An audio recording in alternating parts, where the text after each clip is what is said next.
সবাইকে স্বাগতম। গাইজ, এটা একটা অসাধারণ দুনিয়ার গল্প, বা বলতে পারি একটা অদ্ভুত দুনিয়া, যেখানে অদ্ভুত প্রাণীরাও থাকে। প্রথমেই তো আলাদা একটা জায়গা, তারপর এত রকমের ভিন্ন ভিন্ন প্রজাতি, যেগুলো আজ পর্যন্ত কেউ দেখেনি। আর এই সব কিছু শুধুমাত্র অনুসন্ধানের জন্যই হয়েছে। তো চলুন আর অপেক্ষা না করে আজ আমরা এমন একটা অসাধারণ অদ্ভুত দুনিয়ায় যাই। সিনেমার শুরুতে আমাদের দেখানো হয় একটা ছোট্ট গ্রাম, যার নাম অ্যালোনা। আর ওটার চারপাশে প্রচুর বরফ ছিল, বড় বড় পাহাড় ছিল। কিন্তু এই ছোট্ট গ্রামে অনেকেই থাকত। অনেকেই ওই পাহাড় পার করার চেষ্টা করেছিল, যাতে গ্রামের বাইরে বেরিয়ে অন্য জগৎ দেখার সুযোগ পায়। কিন্তু আজও কেউ সফল হয়নি। ওই পাহাড় এতটাই বরফে ঢাকা ছিল যে কেউ কাছাকাছি যেতে পারত না। সবাই মাঝপথেই ফিরে আসত, আর যারা একটু সাহস দেখাতো তারা আর ফিরে আসত না। এরপর আমাদের সামনে আসে ক্ল্যাড নামের একটা ছেলে, যিনি সবসময় ওই অন্য পাশের জগতে যেতে চেয়েছে, পাহাড় পার করতে যাচ্ছিল। তার সাহায্য করছিল তার নিজের ছেলেটা, যার নাম সার্চার। ক্ল্যাড তার ছেলের সঙ্গে পুরো একটা টিম নিয়ে এই গুহাগুলোর কাছাকাছি পৌঁছে গিয়েছিল। রাস্তা একদম ঝুঁকিপূর্ণ ছিল। উপরে থেকে আওয়াজ দিলেই বরফের ধারালো পাথরগুলি নিচে পড়ছে। এর মানে ওরা একদম চুপচাপ থাকতে হচ্ছিল। অন্য সবাই আগেই এগিয়ে গিয়েছিল, কিন্তু সার্চারের চোখে পড়ে একদম সুন্দর একটা জিনিস, একটা গ্রিন বলের মতো গাছ। সার্চার হঠাৎ ওটা ছুঁয়ে ফেলে। তখন ওর শরীরে একটা ঝটকা লাগে, আর অজান্তেই সে জোরে চিৎকার করতে করতে পুরো পাহাড়টা কেঁপে ওঠে। ওপরে থেকে সব বরফের পাহাড় গড়িয়ে পড়ে। সবাই যেভাবে হোক নিজের জীবন বাঁচিয়ে সামনে দৌড়ায়, কিন্তু সার্চার সরাসরি ওই গর্তের মধ্যে পড়তে যাচ্ছিল। কোনো চিন্তা না করে তার বাবা ক্ল্যাড নিচে লাফ দিয়ে তাকে বাঁচায় আর তাকে উপরে তুলে আনে। তারপর সবাই আবার সামনে এগিয়ে যেতে থাকে। সার্চার তখন তাদের থামিয়ে এই গাছটা সম্পর্কে বলতে শুরু করে, দেখো এটা কতটা অসাধারণ জিনিস।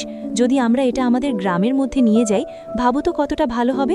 কিছু নতুন হতে পারে, পুরো গ্রামটা এক নতুন জীবনে ঢুকে যেতে পারে। কিন্তু ক্ল্যাডকে এই পাহাড়গুলোর ওপারের রাস্তা মাপতে হবে, ওকে তো অন্য একটা জগৎ দেখতে হবে। এই ব্যাপারে ক্ল্যাড আর সার্চার, মানে বাবা আর ছেলে, তাদের মধ্যে ভালোই ঝগড়া হয়ে যায়। দুজনেই একে অপরের কথা মানে না। তখন এখানে যারা অন্য টিমের সদস্যরা ছিল, তারা সার্চারের কথাই মেনে নেয় আর বলে, আমাদের গ্রামে ফিরে যেতে হবে, কারণ আমরা তো ওদিকে অন্য জগৎটাও দেখিনি। সেখানে কি হতে পারে, কতটা ভয়ঙ্কর হতে পারে, আমাদের কিছুই জানা নেই। আর যদি আমরা এত গুরুত্বপূর্ণ কিছু পেয়ে গেলে আমাদের সেটাই নিয়ে এগোতে হয়। ক্ল্যাড বুঝতে পারছিল তার পাশে কেউ থাকবে না। এজন্যই সে নিজের ছেলেকে একটা কম্পাস দিয়ে যায়, নিজের হাতে ধরিয়ে দিয়ে, আর ওখান থেকে একলা বেরিয়ে পড়ে। এরপর গল্প অনেক বছর এগিয়ে যায়, প্রায় 25 বছর। পুরো গ্রামটার চেহারা বদলে গেছে, কারণ আগে তাদের কাছে বিদ্যুৎ ছিল না, আর এখন ওই গাছ থেকে তারা বিদ্যুৎ বানাচ্ছে। আর এসবের সব ক্রেডিট একদম শুধু সার্চারে। এখন তাদের কাছে সব রকম গ্যাজেট ছিল, আর সব জিনিস ওই ছোট গাছ থেকেই তৈরি হতো। এই গাছটার নাম ওরা মিলে পেডো রেখেছিল, আর এখন তো ওরা এটা চাষও করতে শুরু করেছে। এরপর আমাদের সামনে সার্চারের একটা পরিবারও দেখা যায়। ওদের একজন স্ত্রী আছে, এক ছেলে আছে, আর সাথে একটা কুকুরও আছে। আর সবচেয়ে বড় কথা, ওর বাবা 25 বছর আগে নতুন পৃথিবী খুঁজতে বেরিয়েছিল, কিন্তু এখনও ফিরে আসেনি। সার্চারের পরিবার এখন এই চাষের পুরো দায়িত্ব নিজেরাই নেয়। ওর স্ত্রী বাইরে চাষের মধ্যে ওষুধ ছিটাচ্ছে, আর ওর ছেলে এই পেডোগুলো প্যাক করতে সাহায্য করছে। ওর স্ত্রী নিচে নেমে এসে বলে, এইবার এত তাড়াতাড়ি ব্যাটারি কিভাবে শেষ হয়ে গেল? সার্চার বলে, আর এতে তো ব্যাটারি নেই।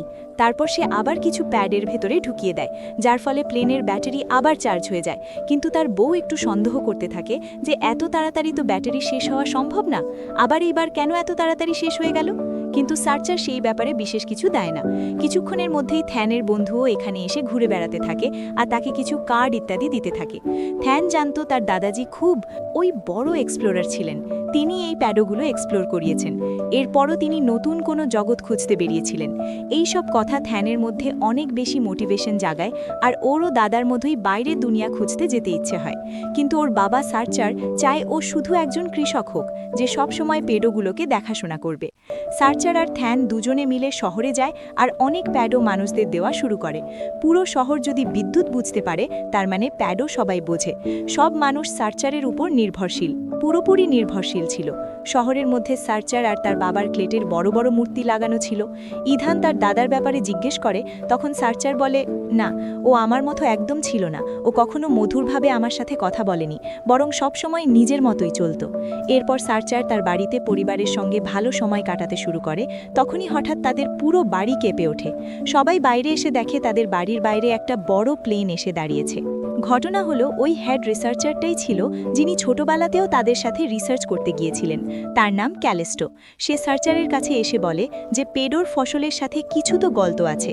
ফসল খুব দ্রুত নষ্ট হয়ে যাচ্ছে, আর এজন্য তাদের অবশ্যই খুঁজে বের করতে হবে আসলে কি ঘটেছে। সার্চার যেতে রাজি ছিল, আর সাথে সাথে থ্যানও খুব উৎসাহিত হয়ে উঠেছিল। আমাকেও নিয়ে যান, কিন্তু সার্চার থ্যানকে মানা করে দেয়। এই নিয়ে থ্যান রেগে গিয়ে নিজের রুমে চলে যায়। সার্চার তার কিছু গুরুত্বপূর্ণ সামগ্রী নিয়ে শিপের ভেতরে সোজা উঠে যায়, যেখানে ক্যালিস্টোর সামনে সব প্ল্যানিং বলতে শুরু করে। সে বলে, উপরে যত প্যাড আছে এগুলোর সবগুলো মূল একসাথে জড়িত, আর এই সব মূল সোজা নিচে মাটির মধ্যে গিয়ে একসাথে মিলিত হয়। তো আমাদের যদি চেক করতে হয়, তাহলে মানে আমাদের মাটির গভীরে নামতে হবে, আর তারপর তাদের রুট চেক করতে হবে। সেখানে যাওয়ার জন্য আমাদের একটা বড় গর্ত করতে হবে। ক্যালিস্টো বলে সে আগেই মাটির ভেতরে একটা বড় গর্ত করিয়ে দিয়েছে, আর এখন শুধু সবাইকে সেখানে নিয়ে যেতে হবে। ভিতরে নামতে নামতে পেডোদের গাছের গোড়ায় পৌঁছতে হবে। এখন সবগুলো নিচের দিকে নামছে, আর সামনে পেডোদের সবুজ রঙের ঝকঝকে গোড়াগুলো দেখতে পাচ্ছিল, যা আসলেই খুব সুন্দর ছিল। ঠিক তখনই এখানে আরেকটা প্লেন এসে নামলো, যা ছোট একটা চপার ছিল। আর এখানে সার্চারের স্ত্রী এসে চেঁচিয়ে বলল, আমাদের ছেলে থ্যান হারিয়ে গেছে, আর সে তোমাদের সাথে শিপে এসেছে। এর কিছুক্ষণ পরে বড় শিপের ভেতর থেকে এক মহিলা থ্যানকে বের করে নিয়ে এলো। এর মানে সার্চারের পুরো পরিবারই শিপের উপর আছে। এখানে সার্চার তার ছেলেকে বলছিল যে তার মাকে নিয়ে ফিরে যাও, কিন্তু ঠিক তখনই একটা গোলাপি রঙের ছোট্ট ডাইনোসর মতো দেখতে প্রাণী তাদের উপর আক্রমণ করলো। ওই ড্র্যাগন এখন মানুষদের ক্ষতি করতে শুরু করলো। সে পাইলটকে ধরে সরাসরি বাইরে ফেলে দেয়, যার পর পুরো জাহাজ নিয়ন্ত্রণ হারিয়ে ফেলে। তখন সার্চারের স্ত্রী এসে জাহাজ সামলানোর চেষ্টা করে। এই সময়ে জাহাজটা খুব দ্রুত নিচের দিকে নামছিল। এই কারণে তারা একটা লেয়ার ভেঙে ফেলে এবং এরপর ওখান থেকে বের হয়ে মাটির দিকে ল্যান্ড করার চেষ্টা করে। এই মাঝেই সার্চার আর তার ছেলে দুজনেই বাইরে পড়ে যায়। অনেক দূর গিয়ে শিপটা থামানো হয়। সবাই নেমে আসে আর দেখে শিপটা ঠিক না করলে তারা যেতে পারবে না। কিন্তু তারা জানতে পারে সার্চার আর তার ছেলে দুজনেই গায়েব। সবাই মিলে শিপটা ঠিক করতে থাকে, কারণ শিপ ঠিক হলে তারা বাকি সদস্যদের খুঁজে পাবে আর পেডোর মূলকে দেখতে পাবে। এই সময়ে থ্যান একটা ছোট স্কুটার নিয়ে বেরিয়ে পড়ে নিজের বাবাকে খুঁজতে। এখানে আমরা দেখি সার্চারের সঙ্গে ওই লোকটার বাড়ির একটা কুকুরও ছিল। তারা দুজনেই অনেক দুশ্চিন্তায় ছিল। এতক্ষণে অনেক বড় বড় জীব জিনিস তাদের ওপর আক্রমণ করতে লাগলো। ওটা একটা বড়সড় অক্টোপাসের মতো দেখে, যেটা তাদের মারতে চাচ্ছিল। তখন আরেকটা প্রাণী আসে, যেটা দেখতে একটু মানুষ মনে হচ্ছিল এবং হাতে আগুন ধরানোর যন্ত্র নিয়েছিল। সে প্রাণীটাকে তাড়িয়ে দেয়। পরে জানা গেল ওটা কোনো প্রাণী না, মানুষ ছিল, সার্চারের বাবা, যিনি 25 বছর আগে হারিয়ে গিয়েছিলেন। ক্ল্যাড ছিল। বারবার চেষ্টা করছিলেন সবাইকে বোঝাতে যে ও ক্ল্যাড নন, কিন্তু শেষ পর্যন্ত সার্চার তার বাবাকে চিনে ফেলে। থান তার বাবাকে খুঁজতে অনেক এখানে সেখানে ঘুরছিল। হঠাৎ মাঝপথেই সে থেমে যায় এবং অনেক নতুন নতুন জিনিস দেখতে থাকে। পরে সে বুঝতে পারে যে যেখানে সে দাঁড়িয়েছিল সেটা আসলে জমি নয়, বরং একটা প্রাণী। এই কারণেই সে পুরোপুরি উঠতে শুরু করে, নড়াচড়া করতে থাকে। থান সেখান থেকে সরে যায় এবং নিচে পড়ে যায়। থান নিচে সরাসরি একটা গুহার ভিতরে পড়ে যায়। ভিতরে ঢুকে সে অনেক রকম আলাদা জিনিস দেখতে পায়, আর সঙ্গে একটা নীল রঙের প্রাণী থাকে, যা যেন তার নতুন বন্ধু হতে যাচ্ছে, একদম ছোট্ট।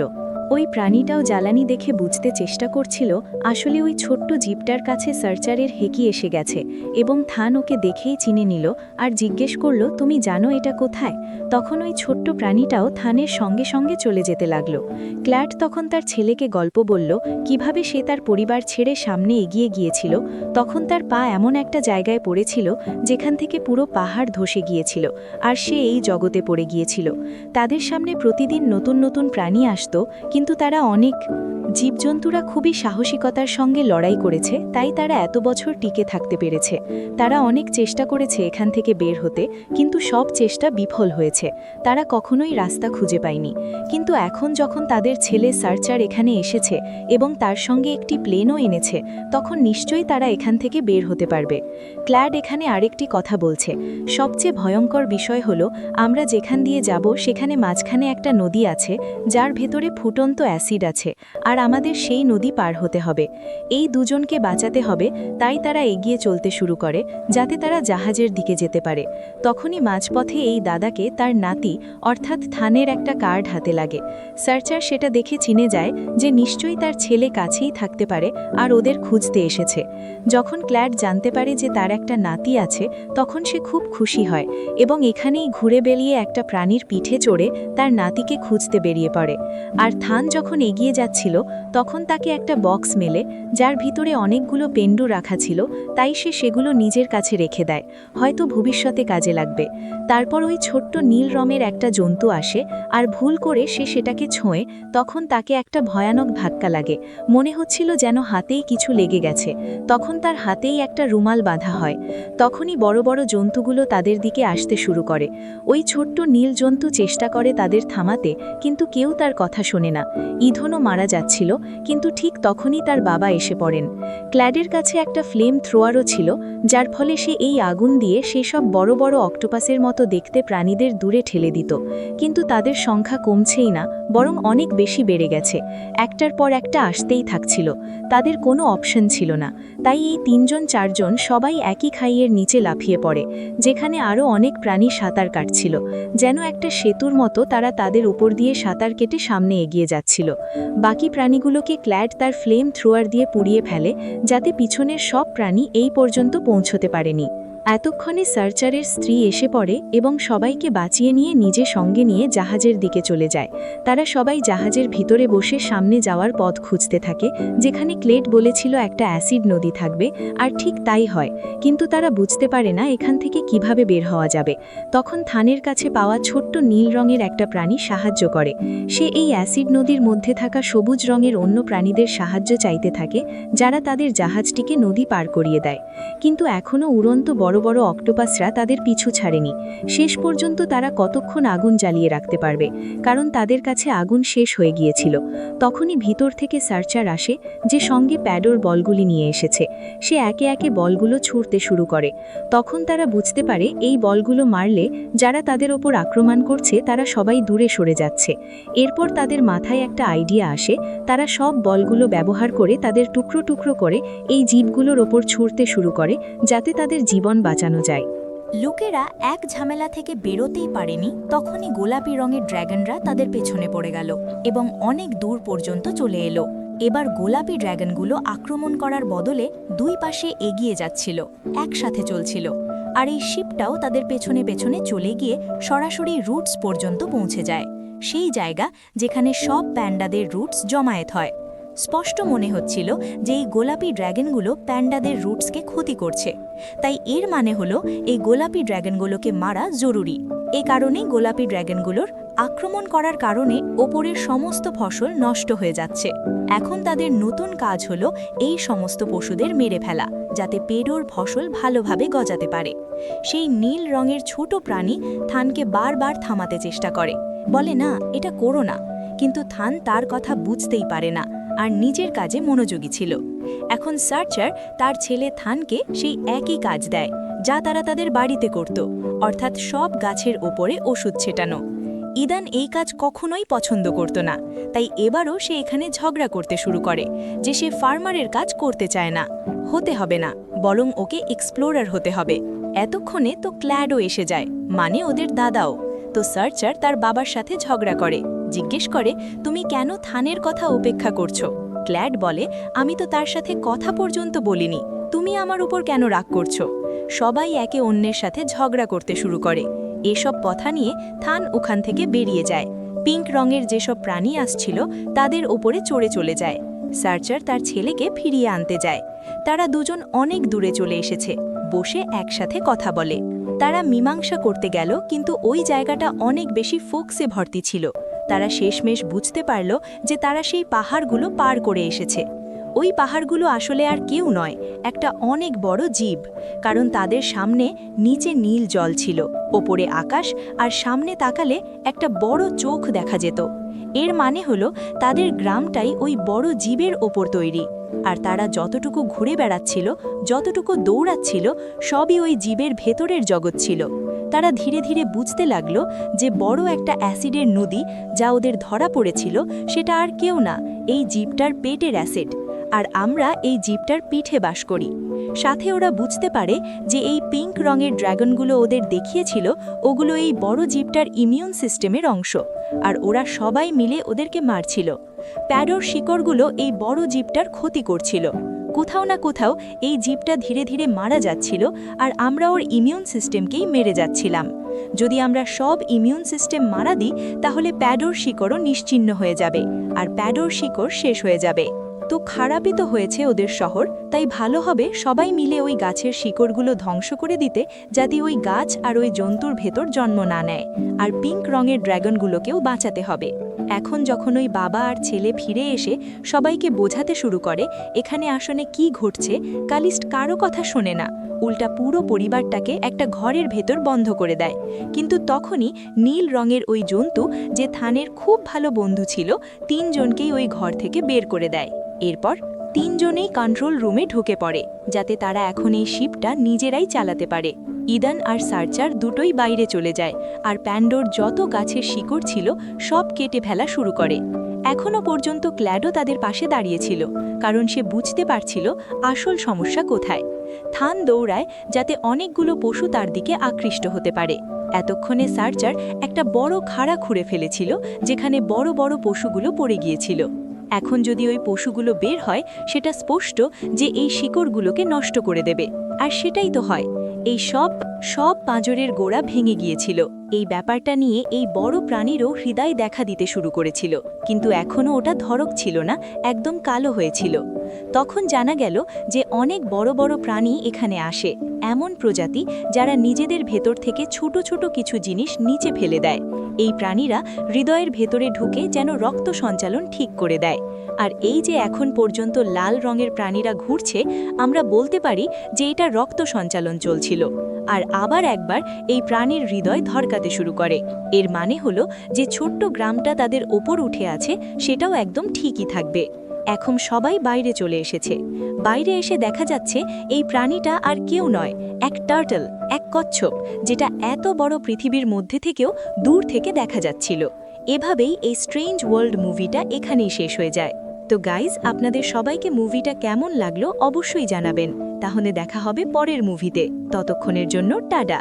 গল্পটি তোমাদের ভালো লাগলে অবশ্যই তোমরা চ্যানেলটিকে সাবস্ক্রাইব করবে।